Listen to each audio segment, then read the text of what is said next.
Well, thank you, Mr. Chairman, and I'm sorry you're not in person for us to congratulate you on your legislative win yesterday in the Senate for getting the anti-lynching bill passed in the Senate, knowing that we had only three members of Congress vote against it in the House, and that bill is now going to the president. So, congratulations on that long-sought goal to you. And I want to thank our witnesses for appearing before the subcommittee to provide their testimony as well. Mr. Chairman, I am deeply troubled by the focus of today's hearing and by the failure of this committee and the Biden administration to address the gravest threat to Europe and the U.S. since World War II. Our hearts are breaking for the people of Ukraine. Thousands are dying, women, children, men, and boys. We see the video every night. Ukrainians are under constant assault, forced to shelter underground to protect themselves from Russian missiles raining down on them. The crisis didn't happen overnight.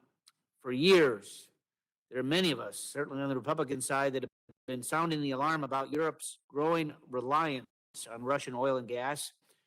I know under my chairmanship of this committee, we sought to maximize America's energy independence, promoting a North American independent plan, producing more energy here at home, and exporting the surplus to our allies overseas.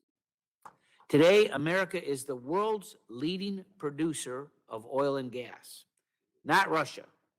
And we are emerging as the world's leading exporter of liquid LNG. Republicans and Democrats should embrace this fact and use American oil and gas to deter Putin from continuing Russia's bloody assault on democracies. Putin felt emboldened to attack because Russia has a stranglehold on Europe's pipelines and energy supplies, and he saw real weakness in President Biden's anti-fossil fuel agenda.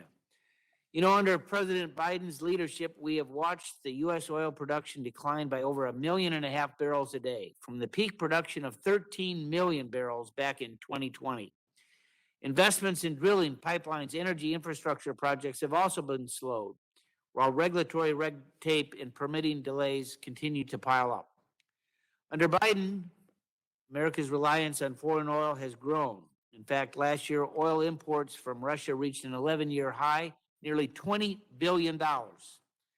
It is time we stand up to this aggression and help our allies in Europe fight back by flooding the global market with affordable and reliable American energy. We got to act now.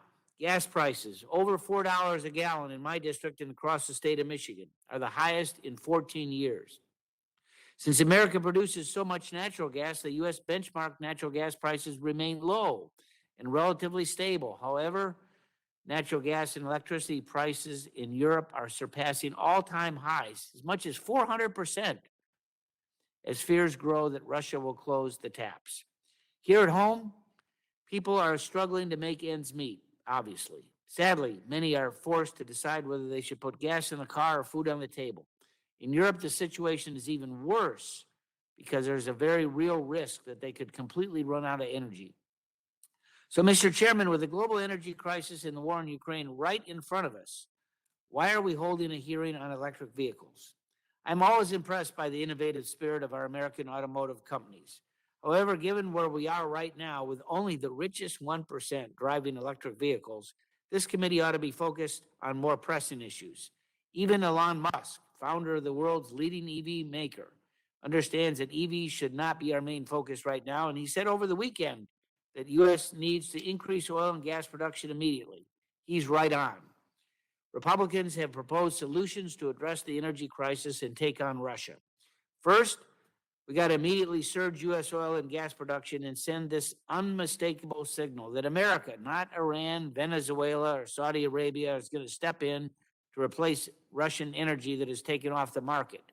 I would welcome all of our audience to look at the Wall Street Journal's editorial today. Why aren't we talking to U.S. producers instead of Venezuela and the Saudis? Second, we need to isolate Russia by sanctioning Russian energy supplies and cutting off their access to global markets. I hear that the president may announce that a little bit later this morning. That's a good first step.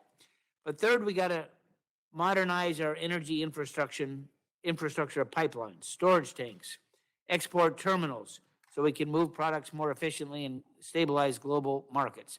Last week, Leader Rogers and I sent a letter to Secretary Granholm and Glick to urge them to immediately approve long-delayed LNG export reauthorization and natural gas permits. Yesterday, I sent a letter to the president to urge him to end the importation of Russian oil and increase production and exports. These are important steps. We need to take them right away, and I yield back the balance of my time.